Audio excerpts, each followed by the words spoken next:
Welcome back to the Ricardo Del California show. I'm here today with author, Mr. Joe Darlington, of Being James Bond, here in, of all places, Pennsylvania today. Yes. It's a bit humid. It's a little, yeah. Maybe it's a lot. So we're at a gathering this weekend of all things James Bond. It's not Gather All, but there's a gathering of sorts. We're here for the 60th anniversary of Thunderball, and it is going to be a hoot. Now, we've both been to Palmyra, Yes. or Palmyra, and we've been to the Bahamas, and it's gone full circle. Now, we're not seeing this at Palmyra, No. but it would be nice to see it there. But we're going to be seeing it tonight at the Newtown Theater, which, if I'm not mistaken, is the oldest movie theater In the country. in the country. Yeah, absolutely. But we're not here to talk so much about Thunderball as we're here to talk about Joe's book. Because this book, called Being James Bond, Volume 1, has been revised. Now, I have been very busy because on the plane, I pretty much read the entire Kindle of it because I knew I was going to interview Joe today. The book is incredible because it's all about how you can do things like James Bond. For example, how to make a perfect martini, how to do some gambling, how to do skiing or be a great skier, and then of course bungee jumping. And Joe, you obviously jumped the dam from Goldeneye. Yeah. Tell me a little bit about that jump. We're gonna jump ahead. Let's jump to that. What convinced you to do it? Because in the book you went there. Unfortunately, I think they were closed. The first time around. And then you decided to come back after you were talking today how you had that kind of like pins under your feet, overlooking this. Yes. How did you convince yourself? What convinced you that you were going to go ahead and do this 600-foot jump? It's a great question, but I guess when I saw James Bond do it, so obviously, instantly the seed is planted. You want to do it because James Bond does it. Yes. When I discovered that this was something that could actually be done, meaning there were people there who had set up so a regular Joe could go and sign up and actually do this. I was like, well, that's on my bucket list. And when I was young, I was working for a company that had sent me to Switzerland. So I said, well, that's it then. If I'm going to Switzerland, I'm going to do this. So yeah, it was very quickly on my bucket list, and it's just something I kind of had an itch that I needed scratching. Yeah, an itch down there. The lich. The lich. So you're on the precipice, right? I mean, you're at the edge. Did you tell somebody to push you? How did you? Because that's sometimes the hardest part is to try to go over the edge. Yeah. No, by the time I got there, I was pretty ready to go. It took some thought, some meditation, if you will. I will. To kind of psych myself up for this. So I think by the time I got there, I was pretty mentally ready to do it. The thing I usually tell people about bungee jumping, because I had done it a couple times before this, not at that height by any stretch of the imagination, but I always say don't waste time being scared, enjoy the ride, and just imagine the feeling of being caught by the cord. Once that cord catches you, all of your fear just goes away. It's like, okay, okay, that was okay. I did it. I got through it. So I always say, just imagine that cord catching you while you're doing it. So that way you can try your best to enjoy the actual thrill of doing the job. Right, because I think that so much is built up. I think so much is built up with going ahead and getting there, planning the flight, arriving, driving up there, getting all the gear on, making sure it's all the safety facets are locked in, and walking there. So it's like this kind of maybe a little terror, a little bit of, or maybe a lot of anxiety, and then you do it. But that as soon as the core, it worked. You're starting to be pulled back up. Did that all kind of go away for you? I think so. Yes, there's a lot of leading up to it. There's obviously a lot of anticipation, and a little too much of that anticipation can turn into anxiety. But yeah, again, it's also excitement.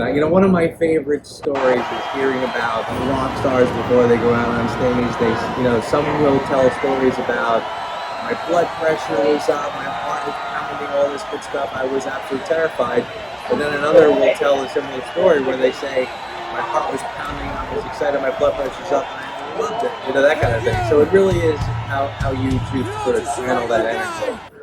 I think channeling the energy is something that's important because you could either channel that into complete chaos and then convince yourself to walk away. It's what I would call an anti-goal. Like, you build yourself to do it. Here's all the reasons why, that you could walk away from this saying, I shouldn't do it because X, Y, and Z. Right, and so it's like you almost psych yourself out. Yeah. So, you know, was that jump, was that one of the catalysts to writing Being James Bond? Yeah, I think it was, because that was me starting to build that bucket list and starting to check things off. I think that was sort of part of the fascination with James Bond. Again, there's a lot of things that are not as, you know, world changing as bungee jumping off of the dam. There are other things that he does kind of on a day-to-day basis that is a little more just sort of part of his lifestyle. So yeah, there was a part of me that was already trying to incorporate a lot of those things, and then bigger things like that, milestone stuff. That again, once it did make me feel like I want to start chronicling this stuff and really start talking about all the things that Bond does, and again, can we do these things? Having that kind of like life-changing, you know, thrill-seeking, adventuring type of experience, you know, I think I'd want a catalog. Yeah. I'd want. Don't they give you a certificate? They do. Okay. Yes, and they, I don't know if they still do. I think they do, but they actually give you like a sort of a 2-foot long piece of the bungee cord, which is pretty cool. Oh, okay. Take with you. Yeah. Right. Now, and of course, there's a list of disclaimers. If you die, if you get injured, you know, you get hit by a bird on the way down. Yeah, exactly. We're not responsible. But hey, the price you pay to feel immortality. Yes. So again, like I mentioned, it's all about martinis. You do some bartending in your spare time, or you did. Yeah, spent a lot of years bartending and actually a couple of years teaching bartending. So I had that one. Right, and being James Bond's, you know, obviously it's the vodka martini, shaken not stirred. You know, I have a question. At what age did you have your first vodka martini shaken not stirred? That's a great question. I think mid to late 20s, because I remember being young enough, you know, that we were just sort of throwing back beers, and I remember one of my friend's fathers used to love martinis, and he would drink a martini. I remember like trying it and being like, yikes, that's different. So it takes you a little bit to sort of, your tastes still have to evolve a little bit to understand the martini. You know, was that directly related to the Bond franchise? That experience? No. It was just a friend who happened to like martinis. Okay. I was hoping he was going to say, I read Casino Royale. I read this book, and that's why. Well, I will say, I did read Casino Royale, and I remember throwing small cocktail parties myself when I was in my mid to late 20s. Yeah. And putting together Vesper martinis to try to figure out what the fuss was all about. Right. And did you enjoy it? I think so. I learned more over time how to get it exactly right. Okay. So yeah, maybe not the first time, but I definitely learned to love them for sure. As a bartender, was Bond a part of that, or did the bartending lead to the connection with the book? I think it might have been when I was tending bar. This was sort of like, you know, throughout college and a little after.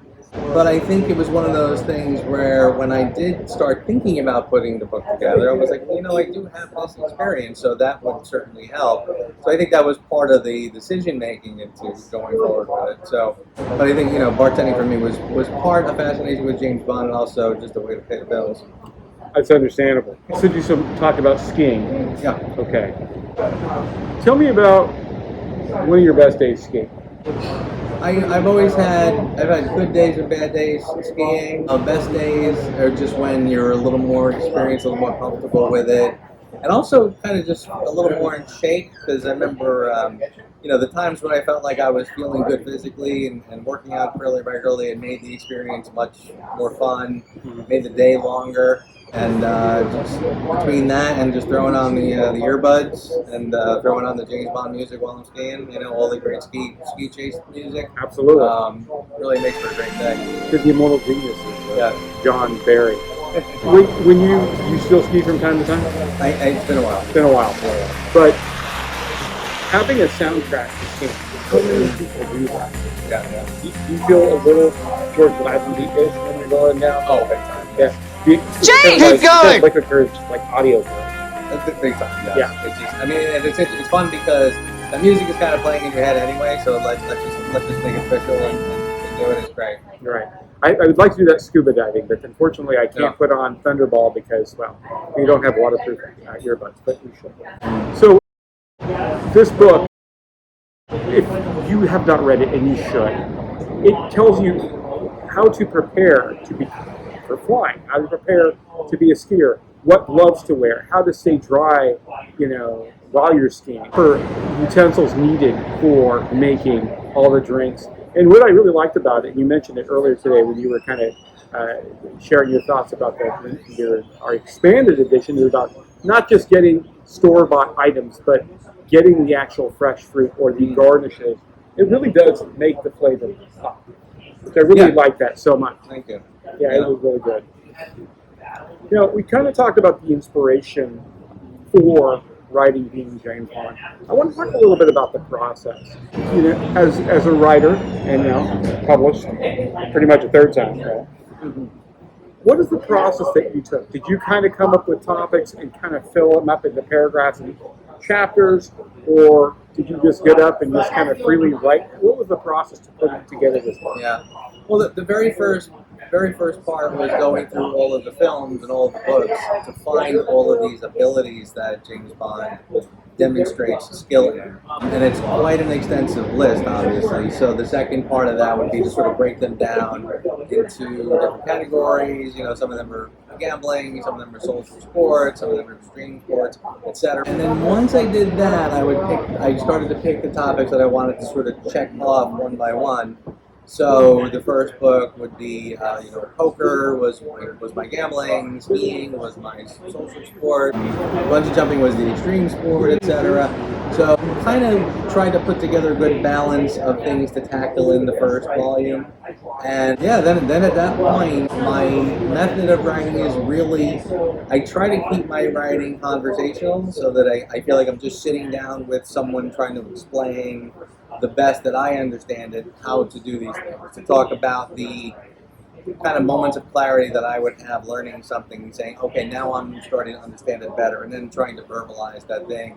So that's kind of it. And I also try to kick off these chapters with a little explanation of Bond's experience with this thing. Why do we like skiing so much? Well, Ian Fleming talks about Bond's great escape from his Gloria, so it's a no-brainer to start that one off, etc.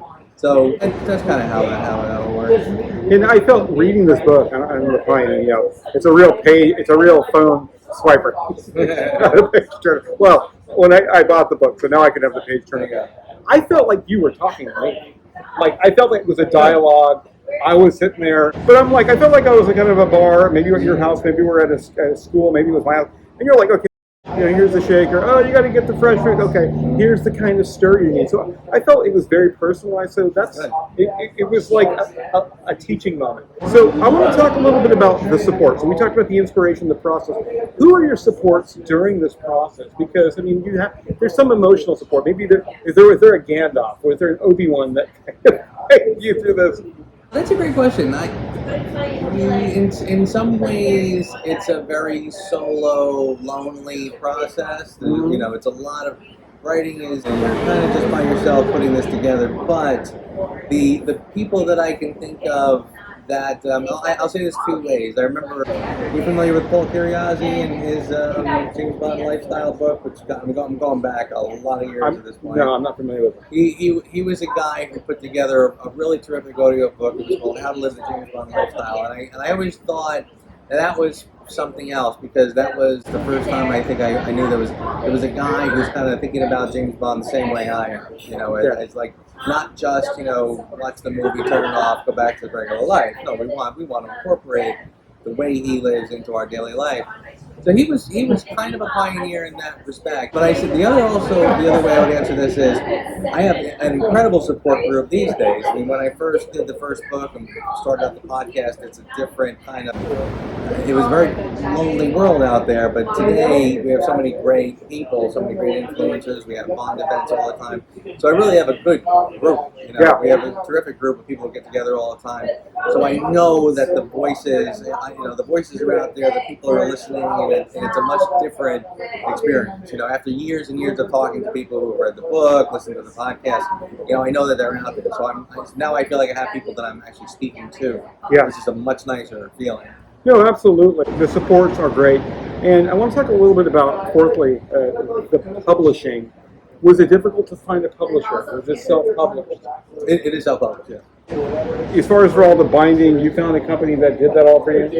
When I first did the first edition, which is, again, I'm going back 15 years ago, there were one or two outlets that would do self-publishing where you can, if you write the book, you do all your artwork and you post it, people can order it through that service and they would just send the book. Today, Amazon is pretty much the big game in town. So Amazon has a similar service where you just post your book to Amazon.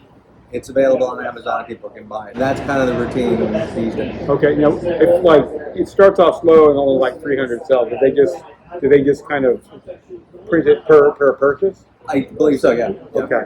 So anybody really, if you want to write a book, you could do it for Amazon. Believe me, I can tell you if anybody is ever interested. I can walk you through the process. Okay, I want to talk a little bit about self-doubt. Okay. There are people who are going to see this video. There are people that are going to look at this and say, I'd like to write my book. Maybe not about the whole book. And they start like, I don't know if I can do it. It's overwhelming. What if it's a failure? That's, I think, the biggest thing. I like what Tony Robbins once said in one of his inspirational seminars. He said, what if you're struggling something with your life, obviously, but what if I tell you that you could do it and you couldn't fail? Would you still do it? Would that be a game changer? What would you say to somebody who wants to write their own book, but they're struggling with this self-doubt type of situation? I say, somebody today asked me a wonderful question, and it just happened to be about horseback riding, and one of the things I was talking about with that was, horseback riding is interesting because it has so much to do with your frame of mind, because a horse can kind of smell a novice. So if you just embrace the confident part of you and just do this thing and with confidence, that's half the battle. I think so. And I would say that it's very similar. Life is very much the same way. If this is something you want to do, stop, second guessing and just do it. I mean, I always say, listen, I'm not different than anyone else, and except for the fact that these things that I was fascinated with, I wrote it down. I wrote down my experiences, thought about my experiences, and just jotted it all down, and hope that someone else would find this as interesting as I do. That's really all it's about. So I would say to anyone who's considering putting a book together, just do it. I mean, just put your thoughts down. Think about why it inspired you the way it is. Think about why it moves you the way it does. And try to put some of that heart and soul onto the page. And I think the rest will take care of itself. It's almost like it writes itself once you have the template. Yep. I want to say something else. It was really interesting because I was starting to watch your channel, right? I was thinking about doing podcasting. It was 2020. It was the Corona times. And I was on a walk, and I said to myself, I have a lot of time to spare outside of work. Can't go scuba diving because the ocean was illegal. I mean, not really. We couldn't go in. But I'm like, the fish don't have COVID. Come on, I got my own air supply. So, and then, I was watching what you were doing, what David was doing, and I started my own show. Did I think 5 years later that we would be sitting in Pennsylvania having a conversation? No. So, I've got a long way to go. But what I know is that when you put your mind and your effort and you follow through with it, if you keep the consistency, before you know it, you're doing way beyond what you could ever dream of. But you got to stick with it. Well, ladies and gentlemen, thank you again for watching the Ricardo del California show. And today we're filming from Pennsylvania, such a beautiful state. Joe, thank you for having me on the show. And thank you, sir. Please pick up the new and improved revised version of Being James Bond Expanded. Take care. Bye-bye.